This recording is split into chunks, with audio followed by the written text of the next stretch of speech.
अगर आप संख्या में कम हैं तब तो आपका हाल क्या होना है ये आप सब ने बहुत अच्छे से देखा है। लेकिन यदि आप संख्या में ज़्यादा हैं तो भी आपकी दुर्गति ही होनी है। कैसे, ये देखने के लिए पहले आप इस छोटे से वीडियो को देखिए और उसके बाद हम आपको आगे की बात बताएंगे। आपके क्षेत्र के ही मतलब के क्षेत्र से ही पवन जी भाई साहब विस्तार से आपको घटना के बारे में जानकारी देंगे, ताकि घटना के बारे में अलग अलग राय नहीं बने। और कहीं और मेरे पापा ही भर्ती हैं और एक मेरे दादाजी हैं, वो दोनों भर्ती हैं, और एक अपना एक भाई है पंकज, वो भी भर्ती है बांगड़ में सीधी सी। बेटर ये हुआ, एक अपने जो जेठू सिंह जी भर्ती है, उनका पोता है 12-13 साल का, वो पटाखे छोड़ रहा था मंदिर के बाहर दिवाली की रात। तो उसने कोई जैसे रॉकेट वगैरह उसके उधर चला गया, तो उसकी 4-5 लड़के जो वहाँ रहते हैं, हिंदू भी उसी के घर में रहते हैं, एक ही मकान है वहाँ मामले का। उसी में उस लड़के उस रात को उस छोरे को पीटा, उसके आयरन को।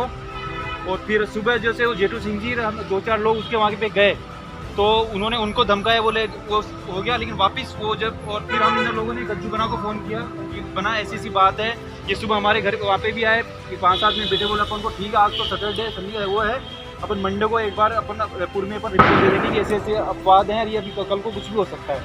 तो इस चक्कर में हम लोग शाम को मंदिर में मीटिंग करने के लिए, जो पापा हुक्म रही है 5-7 दिन, जो 60 प्लस के जो आदमी हैं, लड़ाई का कोई मुद्दा नहीं था, हम लोग थे भी नहीं वहाँ।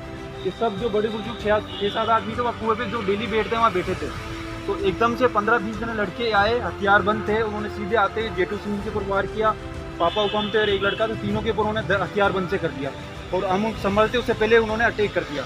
तो ये मामला था। और उनको उठाते, उसके बाद हम लोगों ने जो भी हम यूनिटी थी, हमारी कॉलोनी वालों ने यूनिटी बनाई, उस टाइम जो भी ऑन द स्पॉट जो होना था वो हुआ वहाँ पे।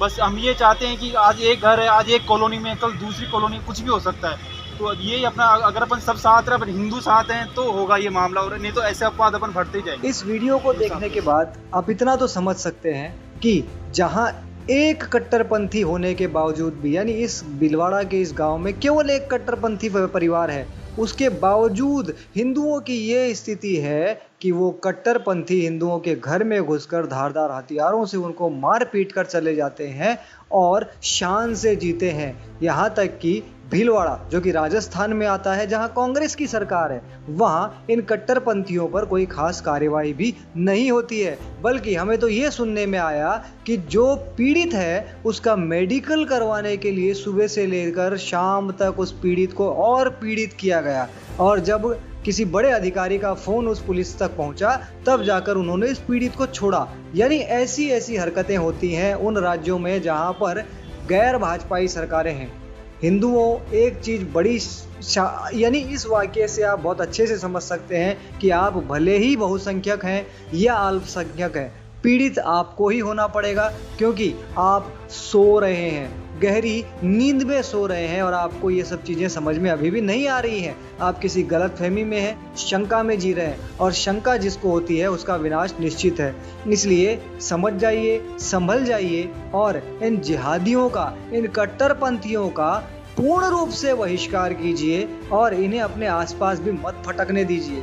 इसी से आपकी सुरक्षा संभव है, वरना आप, आपका परिवार, आपके बच्चे, आपका आस पड़ोस सुरक्षित नहीं रहेगा। अगर जब वो एक कहावत आप सबने सुनी होगी, एक मछली पूरे तालाब को गंदा कर देती है, उसी प्रकार एक कट्टरपंथी पूरे समाज को दूषित नहीं, गंदा, इतना गंदा कर देती है कि आप उस समाज में रह भी नहीं सकते।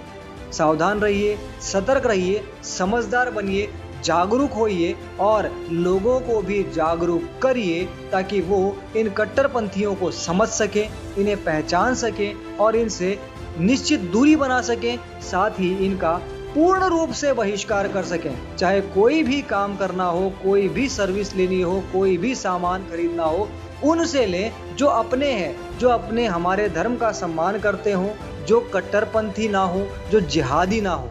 जय श्री राम, वंदे मातरम, भारत माता की जय।